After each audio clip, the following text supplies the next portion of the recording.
اب یہاں پر ایک بات بہت امپورٹنٹ ہے جو سمجھنی چاہیے، وہ یہ ہے کہ آپ کی ذات کسی کے لیے باعث اذیت بنے، اس کی دو جہتیں ہو سکتی ہیں۔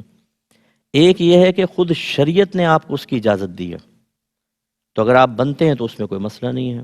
ایک یہ ہے کہ شریعت نے منع کیا ہے اور اب آپ مخالفت شرع کرتے ہوئے اس کا ارتکاب کرتے ہیں، اس میں قابل گرفت ہوں گے۔ اس لیے یہ فرق جاننا بھی ضروری ہے۔ تو جہاں شریعت کی اجازت ہوتی ہے، مثال کے طور پر جب آپ کسی کی تربیت کرتے ہیں تو تربیت میں تھوڑی سی سختی کرنے کی اجازت ہوتی ہے۔ جب آپ نیکی کا حکم کرتے ہیں، سامنے والے کی برائی کو ظاہر کرتے ہیں، عمومی طور پر ایک فطرت انسانی ہے کہ اگر اپنی ذات میں غلطی پاتی بھی ہے تب بھی اس کی نشاندہی کو برا مانتی ہے۔ آپ چرسی کو چرسی کہہ کے بتائیں ذرا، ناراض ہو جائے گا۔ چور کو چور بولیں، رشوت خور کو رشوت خور کہہ کے بتائیں۔ کوئی مرد یا عورت بد اخلاق ہو، بہت زیادہ مس بیہیو کرتا ہے، اپنی زبان سے پورے محلے کو، گھر والوں کی زندگی حرام کر رکھی ہے، اور آپ کہیں بد اخلاق ہو، ناراض ہو جائے گا۔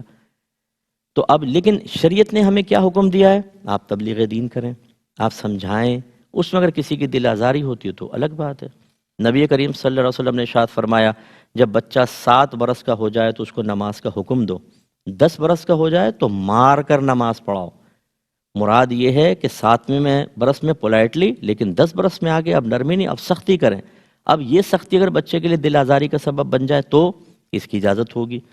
اسی طریقے سے بعض اوقات ہم اطاعت شرع کر رہے ہوتے ہیں، اس پر کوئی ناراض ہو جاتا ہے۔ جیسے مثال کے طور پہ بچے نے داڑھی رکھی، ماں باپ ناراض ہو گئے، بعض ایسے ہوتے ہیں داڑھی منڈواؤ، ابھی نہیں، تمہاری عمر ہی کیا ہے ابھی۔ اب وہ بچہ بھولے پن میں اگر والد صاحب سے پوچھ لے، ابو آپ تو ابھی تک نہیں رکھ رہے، وہ کون سی عمر ہے جو ابھی تک آپ تک بھی نہیں پہنچ پائی۔ اسی طرح بعض بچیاں برقع پہنتی ہیں تو ماں ناراض ہونا شروع ہو جاتی ہے کہ برقع اتارو، نقاب نہ کرو، بے پردہ باہر نکلو۔ تو اب یہ جو ہے، اس میں نبی کریم صلی اللہ علیہ وسلم کا واضح فرمان ہے کہ لا طاعت لمخلوق فی معصیت الخالق، اللہ تعالیٰ کی نافرمانی میں کسی مخلوق کی اطاعت جائز نہیں ہے۔ اب آپ نے ماں باپ کا کہنا نہ مانا، ناراض ہو گئے، کہتے ہیں ہماری دل آزاری کر دی تم نے، اس کی کوئی پرواہ نہیں کی جائے گی۔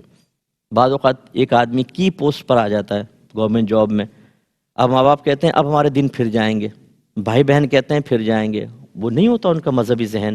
لیکن بچہ اگر رشوت نہیں لیتا، ماں باپ ناراض ہو جاتے ہیں کہ رشوت لو، بہنوں کی شادی بھی کرنی ہے، مکان بنانا ہے، لوگوں کی جیبوں سے لوٹ کر اپنے لیے فائدہ حاصل کرو، اور نہیں مانے تو ناراضگی۔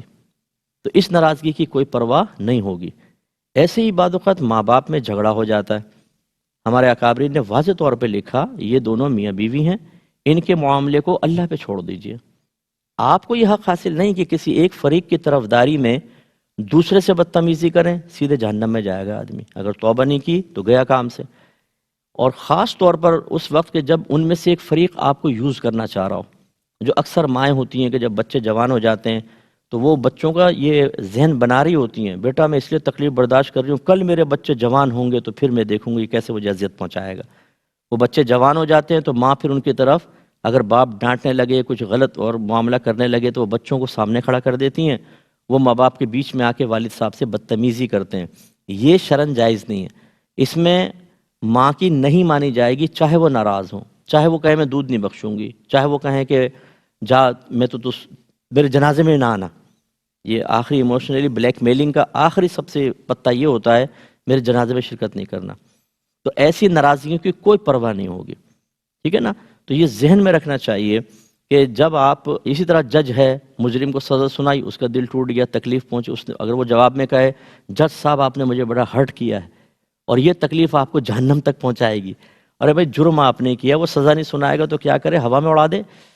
اسی طریقے سے پولیس والے بعض اوقات کسی مجرم کو پکڑتے ہیں تو جسمانی ریمانڈ لے لیتے ہیں، اور وہ ہمارا مذہب بھی بعض اوقات اجازت دیتا ہے اور ملکی قانون بھی۔ اس میں اگر وہ کچھ ٹارچر کرتے ہیں اگلوانے کے لیے، یہ اذیت بھی اجازت شرع کے ساتھ ہے۔ تو یہ کچھ صورتیں میں نے آپ کو بتائیں کہ ہمیشہ مخلوق کے لیے باعث اذیت بننا قابل گرفت نہیں ہوتا۔